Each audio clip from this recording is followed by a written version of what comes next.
Hello, good evening, Secret Keepers. It's a great pleasure to finally welcome you to our weekly webinar wherein we will hear and see the coaches, our fellow bookkeepers and accountants share their experiences, best practices, and high valued tips in their chosen market. The weekly webinar will be a combination of live and recorded discussion. To start with, you have to choose a conducive place for learning. You can jot down notes during the discussion or just watch the replay to familiarize yourself. If you have any questions or clarification on the topic shown, you can leave your questions in the comment box. Again, welcome and enjoy another learning journey in the Academy. Oh, by the way, don't forget to tag your teams. Happy learning and see you around.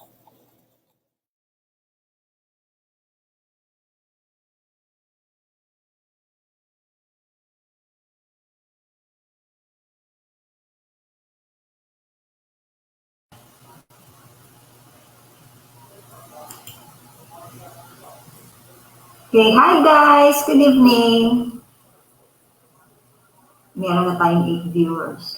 So anyway, team leaders, kindly tag your team members. Okay, so tonight we will have our guest. Okay, he will discuss on how to win your discovery call with is. Okay, so meron na tayong siyam na viewers. Okay. So we will be able to learn, okay, how to overcome language barriers for those with existing clients who struggle to communicate during reporting, discussions, or meeting with their clients. Okay. Now, so, good evening naman sa lahat. Comment naman please, okay? Team leaders, okay ba? Andyan ba kayo? Okay. So, anyway, siguro baka nagdi-dinner pa siguro yung iba. So, kami mamaya pa. Medyo busog pa.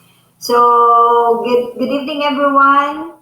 Once again, tonight we will share to you tips, no? Kasi, as you remember, kailan ba yun? Parang Monday. Monday or Tuesday or kahapon. Okay. So, we have a discussion with the team leaders. Okay. So, one of the barriers, no, sa communication has something to do with speaking English. So, medyo challenge siya. Lalong-lalo na sa atin kasi almost all of us are serving client abroad, right? Clients from abroad. So, medyo mag-nosebleed tayo ngayong gabi. Okay. But, we have someone who can give to us tonight yung mga tips on how to overcome that one. Okay. I may share also some, syempre. Okay. So, siguro, wag na natin patagalin. Okay. So, we have our speaker tonight. We have Team Leader Team Joseph from the Bookkeeping Connoisseur will share to us on how to win your discovery call with ease. Okay. Team, andyan ka na ba?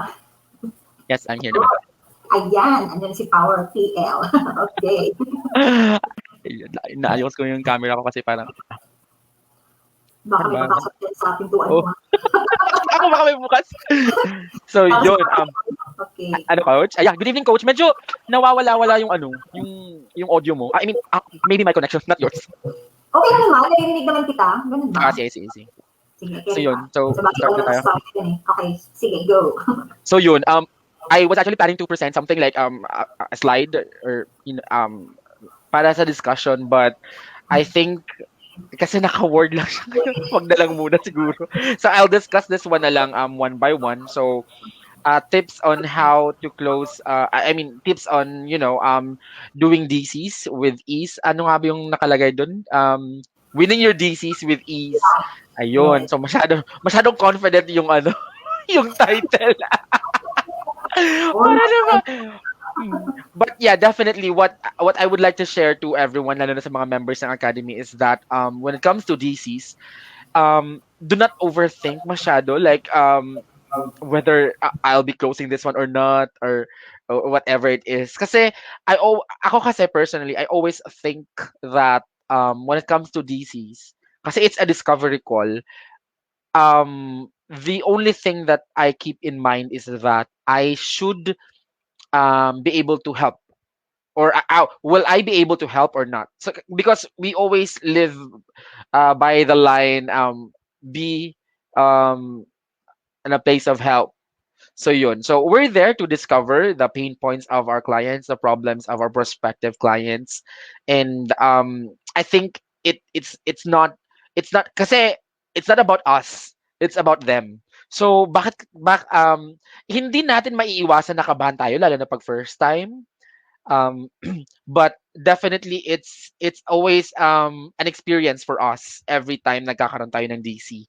So yun yung mga na discover ko along the journey sa DCs. So focus naman tayo ngayon sa tawag dito sa DC, no. So yun, first thing that I do when it comes to having discovery calls is that, by the way, I just would like to have no. So basically we're not just focusing on the DCs kasi yung sa DCs it talks about the discovery call ng mga wala pang client or yung mga meron na pero gusto pa nila magkaroon pa ng mga more clients. So we will also cover those that has those bookkeepers that have existing clients and how they do and how they will do well when it comes to their meetings, presentations, with their clients na. So yun. To start with, lagi kong napapansin sa mga offices, even yung mga nasa BPO, yung mga nasa corporate na mga jobs, they always have a mirror on their desk. So I think for personally, I don't think it's bad to have a mirror beside you, because if it definitely help you with your confidence, yeah, definitely do it. Ako kasi I have pero maliit lang siya. Parang to keep me to ano lang Okay. to keep myself aware na hey, your facial expression is like this na, parang ganyan. Kasi pag nasa Zoom, like I mean, yeah, nakikita naman natin yung sarili natin, 'di ba? But minsan kasi unknowingly hindi na natin napapansin talaga na yan na pala yung tsura ko, unless if it's really a mirror na nandyan sa harap mo. So kasi pag 'di ba, mirror, I mean, what's the purpose of a mirror, 'di ba? So parang naisip mo agad automatic na, hey, I need to be ano. Pero wag ka naman masyadong conscious, yung too conscious about your kasi hindi ka maano ka na, ma-distract ka na. So yun, be focused pa din doon sa ano. So yun, others kasi they find it very effective when they do have a mirror beside them. So yes, I would suggest, but of course it's never a prerequisite or some sort of a necessity when it comes to DCs. So yun. Another tip siguro second is to dress up. Hindi naman yung dress up na parang nakakakurbata yung mga lalaki, naka-gown yung mga babae. Hindi naman gano'n. Hindi naman yung parang exage na. So, what I mean with dress up is that you should look presentable. Hindi naman yung parang nakasando ka lang. Ano to? Summer? Summer sa Zoom. Hindi naman yung nakasando lang or parang naka-t-shirt pero may butas yung damit. Wag naman gano'n.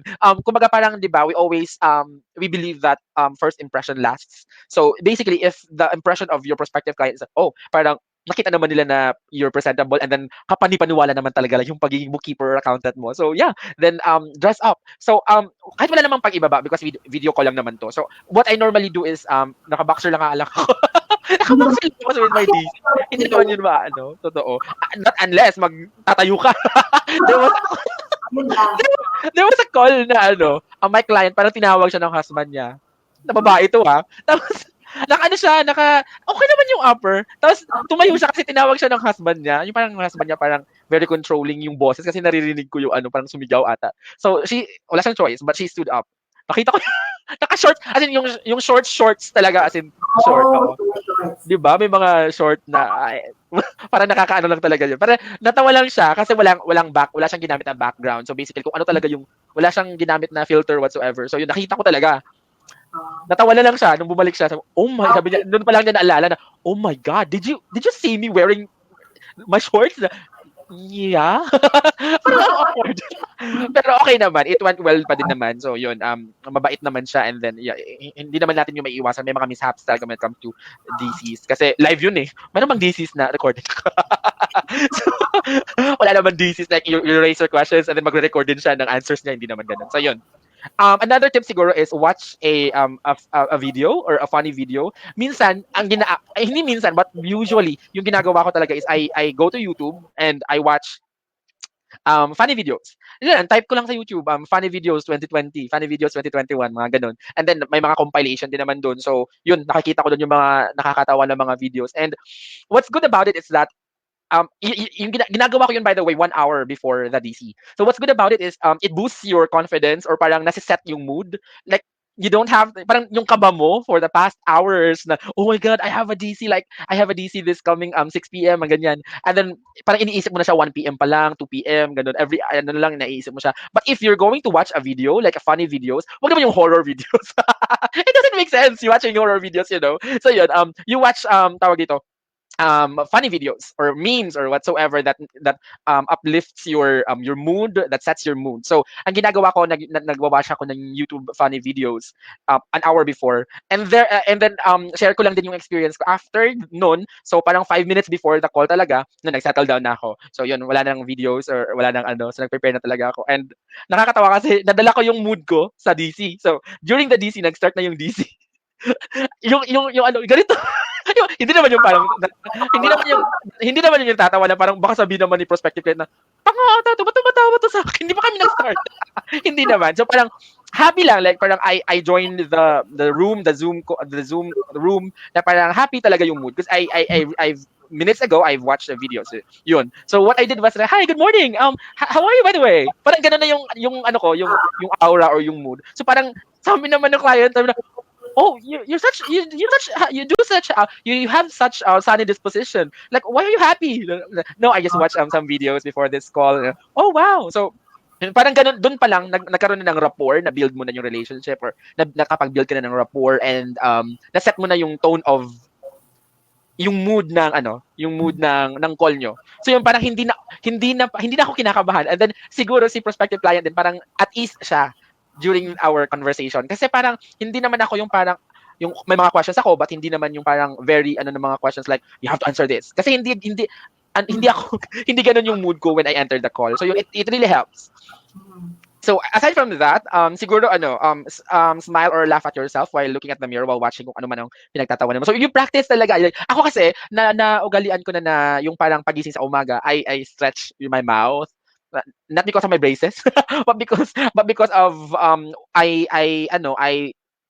once had a derma before nung nagkaroon ako ng parang acne problems. Sinabi niya sa akin na aside from treating your acne, one of the things that could help us to look positive is yung parang nagsasmile ka lagi. So when you get up from bed, so you stretch your mouth para maano daw yung muscles, ang facial muscles manong exercise kumbaga. So yun yung ginagawa ko. So I always smile, like even sa full time ko, pag nagwo-work ako, naghahanap ako ng mga pinagtatawanan ko yung personal lang, akin lang naman na hindi ko naman chinichismis sa iba.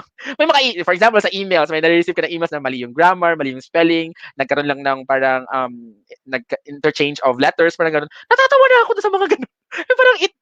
Parang ang babaw ko. Parang babaw ko, no? But napansin ko lang kasi, like, pag sa mga maliliit lang na bagay, if you find positivity in it, like if you find happiness in it, why not, di ba? Parang, yun, ma-i-instill mo yun sa values mo yourself. Yung parang, yung mood mo, parang, instead sabihin mo, ano ba yan, mali yung grammar? Ano ba yan, mali yung spelling? May pagka-OC kasi ako when it comes to yung mga ganyan, even sa mga email, sa mga value posts, articles, mga ganyan. May tendency ako to correct even myself and to correct others as well. Minsan talaga pag di ko napigilan, pini-PM ko talaga. may ganun akong ugali. Sabi ng ate ko, medyo nakaka-off. Sabi ko, lahat ng mga Pilipino ganun eh. Kasi, kahit na sa mga gatherings pag may mga pinag-uusapan. So yun, parang, pero para sa akin kasi, it's some sort of parang constructive criticism naman. Yung parang hindi naman kita ginajudge. Na parang sabi ko lang na, hey, I think you meant this. Parang ganun. Sorry, parang ganun. So yun. Kasi hindi naman, even may mga ka-emails, hindi sila Filipinos, like they're Australians, and no one, even the Americans, the English people, they're not even perfect when it comes to grammars and, English stuff. Yeah. So, ako naman parang kinokontrol ko yung sarili ko na wag na masyadong Kim. Kasi baka ma-off yung recipient, alayo mo naman kinokorek. Kasi ako, even myself, hindi naman ako perfect, but I'm very conscious talaga when it comes to that part. So yun. Yun, parang smile, laugh at yourself. Hindi naman yung tumatawa ka mag-isa. Parang ang weird naman. Parang okay lang yan pag wala nakakita sa'yo. Oo. Okay lang na tumatawa ka mag-isa pag may pinapanood ka, pero pag you're actually looking at the wall, tapos tumatawa ka bigla, ayun ako, pa-check ka na nun. Nakatakot yun. Iba na yun. That's another story. So yon, that's one thing. And another thing siguro is message your prospect a reminder 30 minutes before your Zoom call. So it anyway, we have in Calendly, right? Like you can set sa Calendly settings, you can set you can send a reminder to you and to your prospective client na hey, an hour before or 30 minutes before makakapag-send ka ng reminder. So yeah, it's you can ano naman, you can automate naman that part. So yun. Aside from that, another tip siguro is hindi naman siya gano'n ka-importante this one, but for me it is. Nagpapabango ako before the call. Ang weird, no? But ang ginagawa kasi coach, I always kasi if you feel fresh, if you feel confident, I mean, if you feel fresh, it adds your confidence. Yung confidence level mo, like, for example, although Zoom call naman, so hindi ka naman naaamoy ni prospect. Pero para sa akin kasi, parang, it bothers me, like, parang during sa call, parang, parang, I smell something.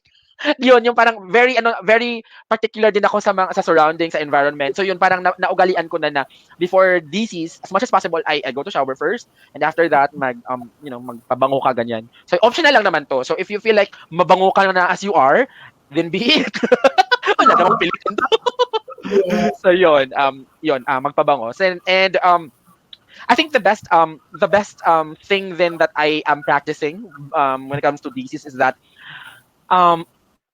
a day before or hours before, nagre-review ako ng script. Not just the script, but the questions that I'll be raising. Like, nire-research ko talaga kasi yung prospect. Like, hindi naman kasi advisable na bigla ka na lang sisipot dun sa Zoom and then, tell me about yourself. Hindi mo naman masasabi, hindi naman yun parang interview na parang sabihan mo si prospect na, tell me about yourself. Parang ano to interview?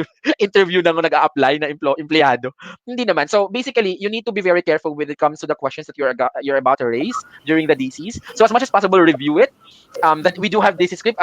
Thank God we have this academy na merong DC script na binibigay. But then again, when it comes to the DC questions, we should be very particular with that. Kasi kumbaga, tawag dito, kasi kumbaga, it matters during the call na parang si client baka sabihin niya, ano ba itong mga tanong niya? Marang wala namang sense. So yun yung dapat iwasan natin. So be very careful when it comes to DCs, guys. Like if you're attending a DC, always make sure that tawag dito, na-review niyo yung script niyo and the questions. Ako kasi personally, hindi naman sa magwa 1 year na din kasi ako. Kasi June ako nag-start dito last year. So magwa 1 year na ako sa academy. So for the past months that I've been with the academy, and then for the past months that I've been having DCs and using the script, I hindi naman sa pagmamayabang, but now I normally don't use na the script. Parang na siya.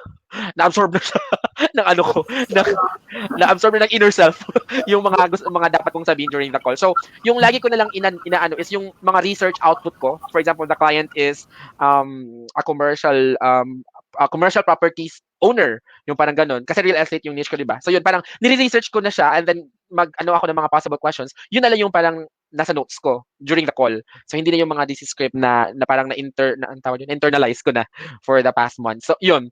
And, review your DC script, modify your questions before you hop on the call, and practice them. I practice before nung kakasart ko lang talaga mag-DCs. I practice them with my friend. Like hey, can we do a quick just 15-minute call or 10 minutes lang kasi syempre valuable din naman yung time din nila. So parang nanghihiram lang din ako. So yung parang question and answer like did it sound okay or did it sound masyadong forceful or masyadong strong yung pagkasabi ko or yung question na ganun. Sabi niya na, actually, lahat ng questions mo, valuable, they all make sense. It's just that, minsan daw, pag nagtatanong ako, tapos lalo na pag serious yung mukha ko, parang, galit ka ba? Nagtatanong ka, galit ka ba? Sabi niya sa akin. So yun, it's really good to have feedback. Like, kasi ang weird, hindi naman weird, parang, it's bad lang na yung feedback is maaano mo pa from the prospect. Yung parang it could have been better if you did a practice. If it could have been better if you heard feedback from someone na kakilala mo lang. Yung parang open lang talaga yung pag-aano. Like, hey, it should have been this and that, not that. Parang ganun. So yun, humingi ka ng tulong to someone na napapagkakatiwala. Ano mo, yung honest talaga, yung minsan nga mas brutal pa. yung pagpa-practice niyo, brutal yung mga feedback. Mas gusto ko yun eh. Mas gusto ko yun yung parang, ouch, sige, ganito na lang gawin ko. Yung parang ganun. So, yun yung maganda na meron kang feedback kapag nag-practice ka talaga. Another thing is, be on the call at least 10 minutes. Like, hello, you're having this one as a discovery with your client. So ano gusto mo i-discover sa gusto mo ma-discover yung client mo na late ka. na Filipino. Di ba? Lagi sila sabi Filipino time kasi late, ganyan. So yun, be on the call 10 at least 10 minutes before the before the DC. Na ugalian ko na yun kasi parang nakakahiya na I had one kakilala na nandito din sa academy na nag-share siya, hindi, of course hindi ko i-share yung pangalan niya. Nag-share siya na pumasok daw siya sa call parang a minute before the schedule. So ang nangyari, naghang yung computer na so she needs to restart the PC. So yun, ang nangyari, late talaga siya. And um, I think, kasi minsan there are PCs na kapag ni-restart mo, it takes time talaga. Na naglo-load pa and then nag-open sa Windows, ang bagal, ganun. So, hindi mo talaga maiiwasan yung mga ganun. So, what happened was, 5 minutes na siyang late and then, nung nag-start na sila ng call, medyo off si client. Kasi parang, di ba, yung, lalo na yung mga prospective clients natin who are from other countries, of course, they're very, tawag dito, they're very observant when it comes Yes. to the time. They really respect our time, and also we should be respecting their time as well. Kasi tayo yung parang tayo yung tayo yung parang Or nagbigay nag-initiate. na yes, Yes. ano tawag ito, yung calendar link natin. So, dapat Yes. ganun tayo. Nakakahiya talaga na ulit. Pero so far naman, thank God, I never had a DC na late ako. So, yun. Siguro kasi naugalian ko na din na 10 minutes talaga, or I think 5 minutes yung pinaka-late ko na. 5 minutes before the schedule. So yun. I'd like to encourage everyone to please do not be late during DCs. Please be on time. And if not, 10 minutes or 5 minutes before the schedule, nandun ka na sa in PC mo. And ang ginagawa ko, ino-open ko na yung Chrome, ino-open ko na si Zoom. Kasi 'di ba minsan pag inopen mo yung isang app, naglo-load pa, minsan you need to restart. So yung parang nakakatakot. So what I do is ino-open ko na lahat ng mga kailangan ko. As a preparation, 'di ba? Kasi naman yung 10 minutes nasa PC ka na and then nakatunga ka lang, wala ka naman palang ginagawa. So during those 10 minutes, gawin mo na lahat like preparation of Zoom, yung sa magto-take down ka ng notes mo. So ano pa ba yung mga questions mo nakalagay na dito, ganyan. So yun. And aside from that, kapag late si client, wait for only 15 minutes.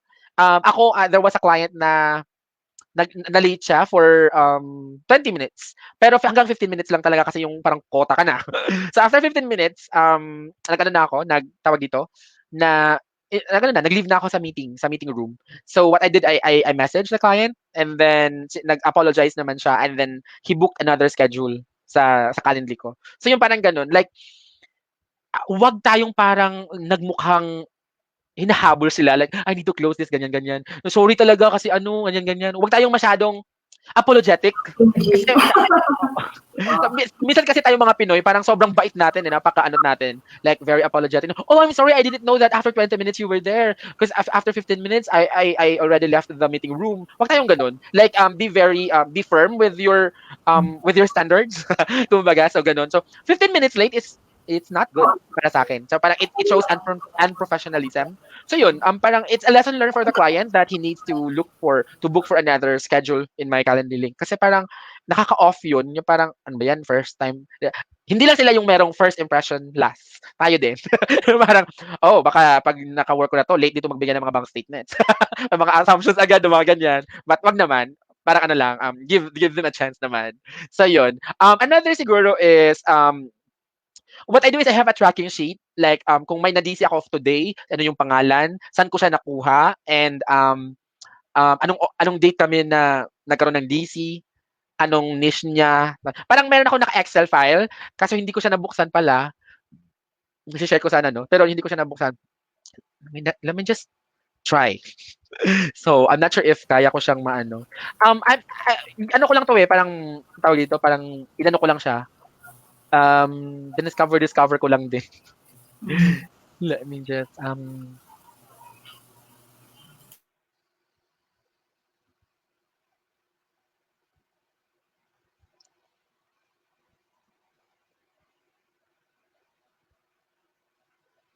oh gosh, like I find it nahihirapan akong maghanap dun sa ano na yun. So parang it's a tracker. So ano na lang, it's a tracker na kumbaga naka-columns yung tawag dito, naka-columns yung mga nakalagay doon is the questions and then date kung kailan and then the client, ano yung mga answers ni client. So parang kumbaga nasa isang file na lang. So kumbaga DC records. Saan ko ba kasi nilagay yun? Gusto ko sanang i-share din eh. Siguro screenshot mo, Kim, no? Kung halimbawa hindi mo ma-share mo yun. Ayan, nandito na. Yes. Ayan. Ayan, nandito na siya. So yun, ito yung parang, it really helped me. Actually, bago ko lang din siya na-discover or ang tawag dito, nagamay din. So let me know if you can see paano ko ba to, coach? Paano ba mag-share ng, ayan, share screen. Share screen. Paano ba? Share. Let me know, coach, kung nakakita mo na. This one? Yan, nakakita mo? Yan. So, what I did was, nandito yung questions, and then nandito yung name ni client, and dito yung mga answers nila. So, basically, for example, itong si client na to, it's here, ito yung mga questions is from the DC script. So, nandito yung script din. So, hindi niya ako matataranta kapag may mga DC kasi aside from na-familiarize ko na siya, nandito siya. So, confident, hindi ako kabado when it comes to DCs. So, for example, first question, what is the type of your business? Or, is it service or trading? Anong niche, kumbaga. So, yun, nandito siya. So, ito siya, ito yung ano niya, itong client na to, ito ganyan. So, it has the different answers, ganyan. So, yun, I think it will definitely help us kasi, tawag dito, organized siya. And then when it comes to the DC na talaga na actual, parang alam mo na yung flow ng call mo, yung flow ng questions mo, hindi ka na matataranta kasi ando na lahat eh. Ang ginagawa ko na lang, hinahide ko na lang yung mga names ng clients and then gawa ko ng new column for that specific DC. So yun, nandito yung mga questions and then nandito na yung mga answers during the DC. So balikan ko lang siya pag gumagawa na ako ng proposal. So yun. Tsaka along the way naman talaga, actually, when you go to DCs after DCs after DCs, you'll get to observe na I think it's better to do this. Parang ganun. Mapaplansya mo lang talaga, maaayos mo talaga yung process mo din yourself. So ako, wala din naman nagturo sa akin to. Parang sinabi ko lang sa sarili ko na, I think it's better to have this and ganyan. So yun, parang na-realize ko na, helpful nga talaga siya.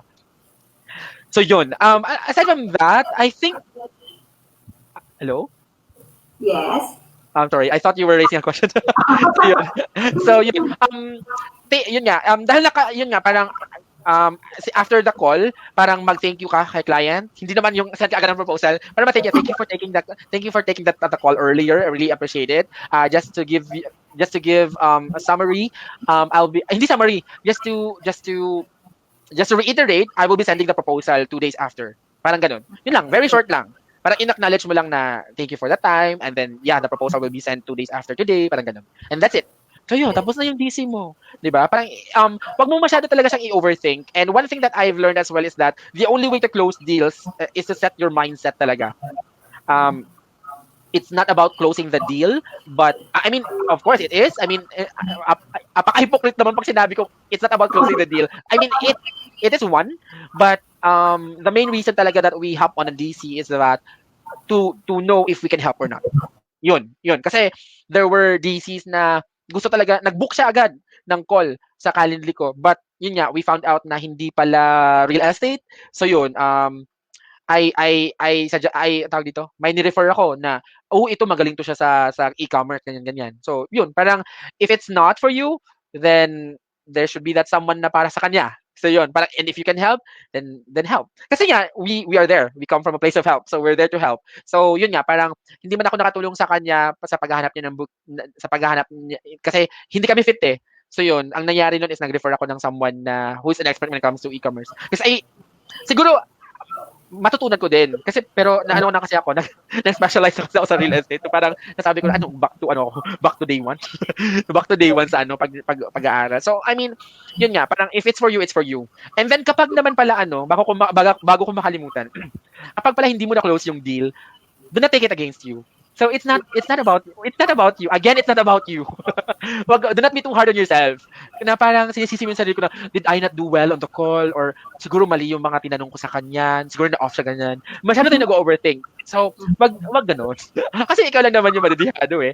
There were, honestly, I've been to a lot of calls na din. So, hindi naman lahat yung talaga na close ko. Meron naman talagang mga it didn't go well. I mean, meron ding mga calls na parang akala mo okay, pero pag sabihin mo ng proposal, ay, hindi pala. Yung mga ganon. May mga heartaches talaga, heartbreaks, ba tawag doon, when it comes to calls. And again, do not take it against yourself na parang, ayoko na mag-DC sa susunod. Ayoko na talaga kasi ganyan. Wag ka namang maano. Kasi nakailan ka na ba? Matanong lang kita, nakailan ka na ba? Kasi ako, I really never gave up. Like, even up until this very day, na parang pag may mga DCs ako, and then I don't feel like hopping on that call. Kasi nakikita ko sa yun nga, I do research before I hop on a call. So during the research, nakikita ko na parang hindi siya ideal na client, ganun. Meron ka ng mga ganung mga nasa isip mo eh. Pero yun nga, I always show up. And kasi every DC may learning ka talaga. Meron ka talaga, it's an experience that you will learn something talaga. So what I did every time I had those DCs, I always make sure that at the end of the call I learn something. So, whether nagkaroon ako ng mga palpak moments, ganun. By the way nga pala, if it's possible for you to ask permission to the client na, is it okay to record this just to make sure that I don't miss any information that's very valuable for me in creating the proposal, in drafting the proposal? Would it be okay? Parang ganyan. Kapag sinabing yes, very good yun. Kasi, ang ganda ng mo, nung hindi ka mamomroblema pag gumagawa ka na ng proposal kasi babalikan mo yung recording eh. Like, ano nga ba yung pinag-usapan namin? Ganyan. Baka, para sure na wala kang na-miss. But then again, there are those clients na ayaw naman. So, I had one client, ito, mag-share na ako ulit. I had one client last year na, hindi ko siya client, I mean, prospective client that time kasi nag-DC kami. I really thought na okay because, tawag dito, yung HR niya, which is a Filipina, okay, nag-pre-qualifying interview kami and then bago ako nag-DC dun talaga sa client mismo. And then I really thought na okay kasi parang binouch ako nung HR niya, sabi niya na, you know what, Kim is really good. And then he understands really kasi real estate din yun eh. And then nung tinanong ko na siya na, is it okay to record this video? Ay, hindi ko alam si Kuya, ano pala siya, retired military, parang something ganyan, retired Navy something. Parang na-off siya. Hindi naman siya nagalit, but sinabi niya, no, I don't like someone recording videos, parang ganun. As in, super strong na pagkasabi niya no, sabi, no, it's fine. It's fine. So I just thought it's fine to for you as well to record a video. But anyway, so let's start. By the way, how long have you been? Parang ganun lang, parang walang nangyari. Pero in deep inside talaga, kinakabahan ako dati. So, ganun ka ba? Pero nabawi ko naman yung mood. During nagtatanong na ako sa kanya, no, oh wow, you've been in the industry for 10 years. Oh wow. So how was it? Parang mga facial expression pang hatak sa client. So yun, it went well naman. And then during the during the proposal na, yung dinadraft ko na yung proposal, yun, nag-struggle ako. Sabi ko, siguro dahil na-intimidate ako at first, hindi ko masyadong nakuha yung lahat ng sinabi niya. I wasn't able to jot down notes completely. May mga na-miss ako. And then, there was something in my proposal na mention ko na parang na-off siya. And then sabi naman niya na, I think I mentioned during the call na parang ganyan. Hindi ko lang talaga nakuha. Kasi wala kang recording. So yun, parang I would encourage everyone to, if as much as possible, ask them if pwede ba talaga i-record yung Zoom calls. So aside from that, I think yun yung mga nasa list ko eh. So yung mga nasa team replay kasi naka-record naman to, i-replay nyo lang i-replay. Kung gusto niyo kung may na-miss kayo kasi hindi ako makapag-share ng notes kasi super kalat siya as of now. By the way, so yun, okay na ako, Coach. Do you have something to add or you have questions? Yeah, something to add din. Actually, tama yung sabi mo na dapat 10 minutes or ako usually 15 minutes before the DC, i-ready ko na lahat eh. Oo. Tapos, kung halimbawa, matagal si client, let's say 15 minutes masyadong matagal na yun, so off ko na, then email na lang ako. Sabihan ko na lang na mag-rebook na lang, okay? And then, so isa din yun, no? Actually, ang importance na kasi ng the discovery call is, parang ma-psychologize mo rin yung prospect. Yes. Totoo yun. Kasi parang mababasa mo na yung magiging attitude niya, okay, pag mag-work na kayo, di ba? Malalaman mo na, ay, medyo arrogant siya. I think naka-experience din ako niyan. He's an Israelite, okay? He's looking for an e-commerce bookkeeper, okay? Tapos, nung nag-DC na kami, masyado siyang stiff, okay? Sabi ko, naku, parang strict masyado to. Baka ayoko kasi ako yung kinokontrol, okay? Gusto ko yung gaya tayo, parang gano'n. Kasi sabi ko, baka mahirapan siguro, or baka hindi kami tatagal, parang gano'n. Okay, luckily, hindi naman niya ayaw naman niya sa proposal ko. So, okay lang. Hindi naman masakit sa loob ko. Okay. Tapos, yung sa mga DC natin, kung halimbawa, sunod-sunod yung hindi niya na-close, so okay lang yan. Okay? Basta importante lang, just move on. Kasi yung nangyari din sa akin eh. Sunod-sunod na DC, sunod-sunod din na ayaw. So, minsan kasi challenge din tayo nun eh.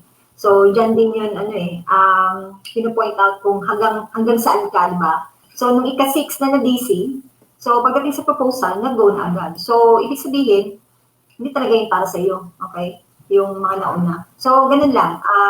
And then, yung sa Inglesa naman, okay, kasi actually yung pinost ko, no, sa group, advice kasi yun ng friend ko, okay, nagtuturo kasi siya ng sa mga Chinese, students, kaya sabi niya sa akin, friend, actually, sundan mo lang yung mga Disney songs with lyrics sa YouTube, tapos kakantahin mo in the morning, parang gano'n, hanggang sa memorize mo na yung lyrics. And then later, pag mag-construct ka na ng sentence, easy na yun sa'yo. So, ayun, doon din ako nagka-idea. So, maganda din na we can hear tips from other people para at least may matutunan din tayo na pwede natin i-apply, diba? Yes, yes.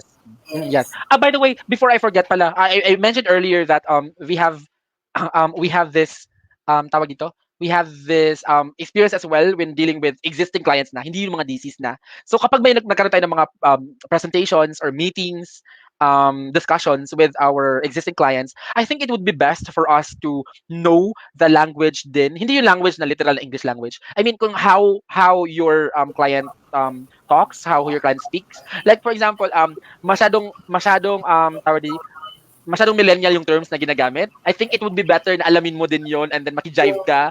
And then meron ding tayong mga clients na parang super formal talaga.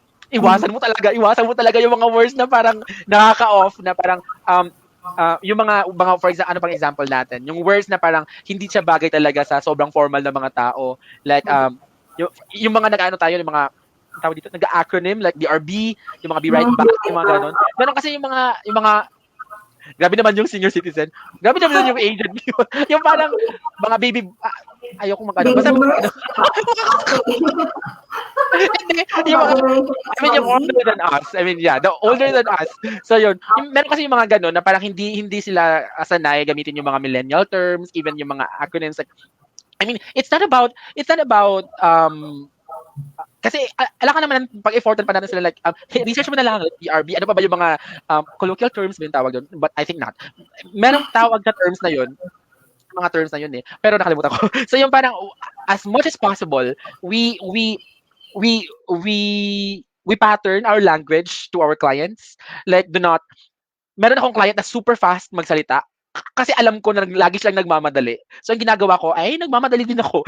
Binibilisan ko lang din yung binibilisan ko yung the way Pero meron din akong client na super, yes, so what I did was this one, ganyan, super malumanay. So yun, parang ginaganon ko din ako pag nag-explain ako, like, so what I did during the reconciliation for the month of March is that, parang ganon, parang baby nag-explain, ganyan. So yun, so always be mindful of how the tone of your voice, the way you speak, and the way you communicate with your client, because even the emails themselves, kapag nag-email ka sa kanila, always listen to how they compose their messages, so that parang i-mirror mo siya, like for example, kind regards, yung parang dito sa baba, wag ka namang maglagay ng pag nag-reply ka, wag ka namang maglagay ng respectfully yours. Grabe naman yung mga ganun. Ako kasi I always as much as possible, hindi ko nilalayo. For example, kind regards yung sabi niya, nilalagay ko lang sa regards or best. Parang ganun. Parang lang, maliliit lang ng mga bagay, pero na-appreciate nila yun. Like, parang nakikita nila na, okay, so this person is parang ka-vibe ko, yung parang ganun. So yun, isa siguro yun sa mga tatandaan natin. Yes. Okay yan. At least ma-remind din tayo, di ba? Parang going with the flow na makisabay tayo sa kanila. Kasi, one way of establishing rapport din yan. Para makita din na mag-jive ba tayo. Siyempre, prospective client mo yun, di ba? Oo eh. Sa sobrang routinary kasi yung mga, sa sobrang routinary ng mga activities or yung mga, mga ginagawa natin, minsan nababaliwala natin yung mga bagay na need na pala natin i-consider. So parang we always be mindful of the words that you put into your emails or the words that you say whenever you are in a call. So parang ganun. Okay. May mga tanong ba tayo sa mga viewers? Ayan. Wala, 26 na pala. Tapos kanina 8 lang kasi yung nakita ko. Akala ko 8 lang. Feeling ko kumakain. Hi, viewers! Okay. Hi viewers, if you do have questions, drop your comments below. Ayan, si Miss Arlene, si Rina, ayan, eto. Hi, Kim! Okay. Sino? Siguro sila. Okay. Busy sila sa dinner nila. Okay. So, ayun, and speaking of discovery call, like yung sinasabi ni TL Kim, dapat huwag lang tayo masyadong seryoso, okay? Siguro pag first time, medyo kabahan. Kahit ako, hanggang ngayon, kinakabahan pa rin ako eh. Kahit kabisado ko na yung script or kahit hindi na ako gumagamit ng script or even yung mga questions, minsan, kakabahan pa rin ako. Pero normal lang yan. Kasi ganun talaga eh. Minsan, depende din yan siya sa mood mo. Okay, yun nga. Maganda yung point ni TL Kim na if possible, parang isi-set mo muna yung mood mo like yung watching funny videos para pag meet niya ni prospect, pati siya, matatawa na sa iyo. Joke. Ba't matatawa na sa iyo? It will talaga kapag meron kasi tayong mga may mga kakilala ko na nandito sa academy na parang hirap talaga sila connect sa prospective clients nila. Like, parang sabi ko na it should always start from you eh. Like parang if na-set na sa mind mo na parang kinakabahan ka, yun parang parang na-overpoweran ka ng kaba, yung ganun. So, I mean, yung kaba talaga normal yun. Wag mo namang baliwalain yun. I mean, para sa akin talaga normal na kabahan. Ako lang minsan hindi na ako kinakabahan. Minsan din kinakabahan, of course. But ang tawag dito, pag nasa DC ka na kasi, yun lagi ko sinasabi sa mga ka-team ko din na acknowledge your emotions but never feed them. Yun, yung parang na-acknowledge mo siya, okay, kinakabahan ako, then I need to overcome this, like kasi hindi pwede na kabahan ako, lagi ko iniisip na kinakabahan ako kasi kakabahan ka talaga. And then yun nga, once na pumasok na yung client, nasa call na smile ka agad. Parang, hi, how are you? Ganyan. Parang na agad. Smile na agad. Parang hindi parang, hi, good afternoon. Kasi parang coach, napansin ko coach, kasi there was this client na sinabi niya sa akin na, I had a call early this morning with a Filipino as well. Siyempre hindi ko na tinanong kung sino kasi masyado naman itsosero. Sabi niya sa akin na, ang tawag dito, I found I am not confident with that person because the way daw magsalita, parang hindi na siya kampante, parang nawawalan siya ng tiwala, yung trust daw, parang hindi na agad ganun ka trustworthy yung tao. I mean, hindi naman kasi dapat magbe-base on the way you speak or kung gaano ka kagaling sa Englishan. But as much as possible, wag mong ipahalata na kinakabahan ka kasi parang hindi na nga tayo masyado magaling sa English, kinakabahan pa tayo. Wala na, utal-utal na, hindi na tayo naintindihan ni sa call. So parang bawiin mo lang sa smile, bawiin mo na lang sa meron ka namang script, di ba? Bawiin mo na lang sa questions mo, like smile pag nag-raise na question. By the way, how long have you been in the business? Parang gano'n, no? Di ba? Smile lang. Kasi naman, by the way, how long are you in? Halatang-halata, nagbabasa ka ng script. Tapos yung itsura mo pa. So yun, para-paraan lang din. Yes, practice din, di ba? Kasi coach, I just want to share this one. It's actually a win. It's my recent win. I closed a client last Wednesday. So hindi kahapon yung last week. So I closed a client and then the reason why I closed, na-close ko siya ng wala akong sinubmit na proposal. As in on the call itself, na-close ko siya because we agreed with the rate na the happy price ko. So yung parang no need ng proposal. And then, binigyan niya ako agad ng access. And the reason why she did that is she was confident about me na kaya ko daw yung trabaho. The way I talk to her. Yung parang, kasi medyo din kasi ako, medyo, hindi naman yung parang pinaplastic ko, but you should know how to place yourself during the call. Nung sinabi niya na, I only use QuickBooks Online. Oh my God, we're the same. I actually only use QuickBooks Online. Nung sinabi niya, I actually don't like Xero. Sabi ko naman, me too. I don't use Xero. I don't know why. But I haven't had a client using Xero. Oh my God, we're almost the same about things. Ganyan. Diba, chika ko lang kay client. Na-close. Marunong ka na talaga. So, alamin mo lang talaga. Yes, going with the flow, no? So, I think siguro sa mga bookkeepers din and accountants, minsan kasi parang nag-focus din kasi tayo minsan yung sa more on writing, calculating numbers, no? So, need din talaga natin na pag-aralan din yung psychology of selling, yes, and marketing. Yes, kailangan talaga natin. Siguro kung sa ngayon, medyo nahihirapan tayo, lalo-lalo na pag hindi tayo sasanay, no? So, unti-unti. So, kailangan talaga natin na i-improve yung sarili natin. Okay? So, I guess, team, wala na ata mga questions, no? So, siguro naman satisfied na mga viewers, no? Kumakain sila ngayon habang ano, no? Tapos tayo wala pa, joke. Okay. Oo nga, gutom na ako. Gutom ka na? Okay. So, yun, Okay, I think good na tayo. So, wala na mga questions. Okay, so thank you, TL Kim, for sharing your tips, no? Actually, yung tip na manonood ng funny videos, yan. Iti-take ko talaga yan. So, parang bago yan eh. Iti-take ko talaga yan, yes. So, thank you, Kim. Okay, thank You're you, welcome, viewers. Coach. My pleasure. For being with us tonight. So, abangan na naman next week kung ano naman ang magiging ano ba tayo ito? Webinar natin. Okay, so this is happening every Thursday. So, yun nga lang, practice lang. Okay, so ganyan talaga. Kumbaga pa, ma-overcome lang natin yung lahat basta kumbaga pa, mag-show off lang talaga tayo. Kumbaga pa, kung may DC, sisipot lang tayo. Okay, so okay lang yan kung palpak lang sa umpisa. Ganun talaga yan. Normal lang yan. Tapos later on, pag palaging may DC na kayo, yan, magiging expert na kayo. Okay? So once again, thank you, Kim. Okay, thanks everyone. Good night. Thank you, everyone. Have a good night. God bless. Bye-bye. Yes, bye-bye.